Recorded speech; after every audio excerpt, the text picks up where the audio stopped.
digembar-gemborkan oleh lawyer Jokowi bahwa kalian menghasut, membuat kegaduhan.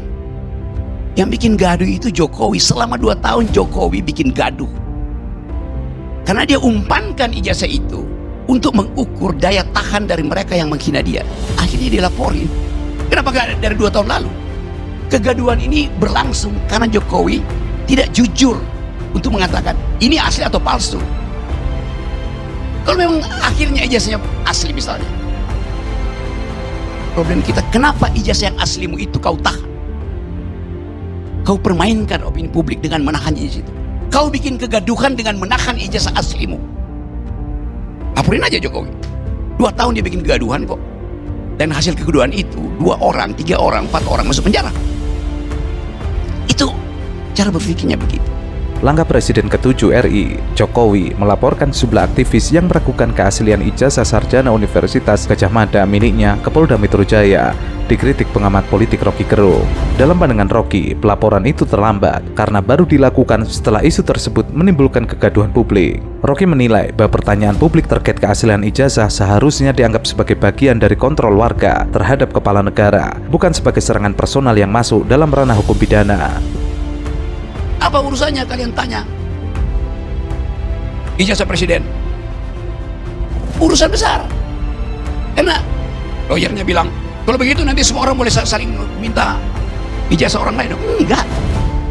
Karena dia presiden melalui proses administrasi, maka warga negara meminta kejujuran kepala negara.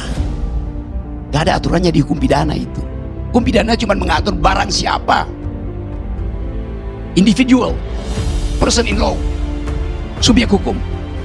Ini warga negara bertanya secara kolektif pada kepala negara. Gimana pidananya? Dijawab aja kan.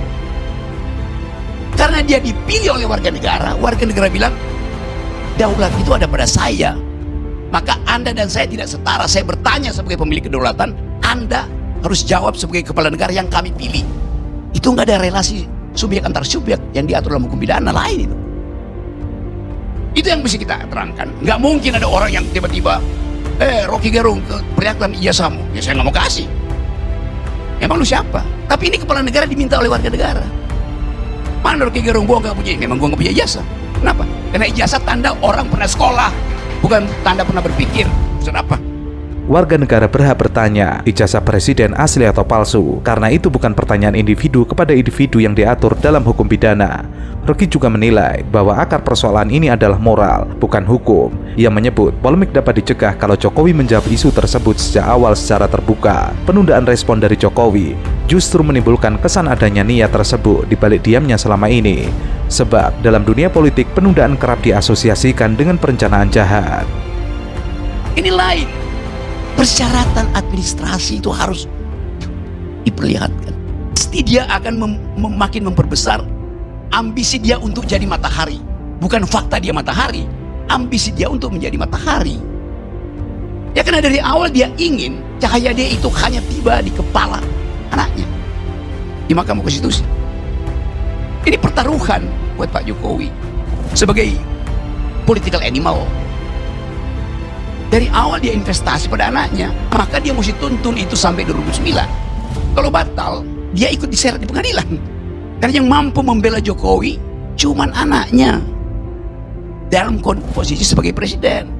Itu logika paling dasar dari ambisi politik. Ini orang-orang apa nih, Joman ini apa sih sebetulnya? LSM. Kalau LSM mestinya otaknya bagus itu. Influencer. Yang mau di-influence apa? Membackup Gibran aja dengan konsep nggak mampu. Bagaimana dia mau menerangkan sesuatu yang jelimet gitu. Jadi saya menganggap bahwa cobalah kita mulai dengan barang yang ada isinya gitu tuh. Yang betul-betul melekat di kepala. Apa itu dia bonus demokrasi? Di mana bonusnya? Kapan bonusnya kita peroleh tanpa dividen misalnya? Jadi soal-soal itu saya terangkan lebih lanjut lagi lah supaya paham lah itu. Apa komentarnya? Ya, apa yang dikatakan Bung Rocky itu berapa persen? Saya tanya, 1. Kedua, setiap mahasiswa yang menerima LPDP memang harus kembali ke Indonesia. Itu ada perjanjian seperti itu. Dia nggak ngerti Indonesianya. Nah, NT1. Dia kembali NT1, mereka kembali ke Indonesia. Stupid. Ya. Anak saya itu LPDP Bung Rocky. Ya, anak saya dari PDP di YouTube dan dia sudah kembali ke Indonesia untuk mengabdi ke Indonesia.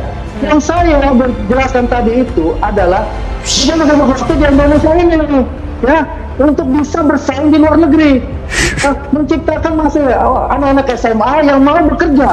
Ini harus demografi yang besar. Kalau lagi ya, SD itu 48% dari Indonesia, penduduk Indonesia. Satu hanya 18%. Ya. Oke. Ini yang harus kita pikirkan.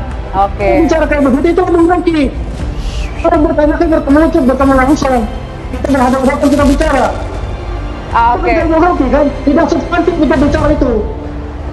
Oke, baik. Terjadi perdebatan panas antara Rocky Gerung dengan juru bicara Jokowi Mania, Andi, terkait dengan pernyataan Gibran Rakabuming Raka menyampaikan Indonesia akan mengalami bonus demografi pada 2045 mendatang. Menurut Gibran, hal tersebut merupakan kabar gembira bagi rakyat Indonesia. Untuk itu perlu mempersiapkannya mulai sekarang. Namun Rocky Gerung mengkritik pernyataan wakil presiden tersebut karena menurutnya ia tidak dapat memahami makna istilah dari bonus demografi. Ya, punya pengetahuan. Coba belajar sedikit lah ekonomi 101, public policy 101, apalagi logik, supaya nggak bicara sesuatu yang ya keluh kesah kayak surat pembaca itu, baca surat pembaca itu. Kan ini memperlihatkan, ini tim ini kan harusnya brief Gibran itu. Bayangkan Gibran, wakil presiden, bicara, selalu bicara netizen bully dia, nggak bisa dijawab. Kenapa? Gugup baca teletext, baca prompter pun terbata-bata itu. Artinya konsepnya nggak ada di kepala. Kalau konsep ada di kepala, pakai fasilitas apapun itu akan lancar aja bicara itu. Artinya ini dipaksa, itu saya bilang tadi, sayang sekali Pak Wapres ini dipaksa untuk naik kelas yang nggak dia mampu itu.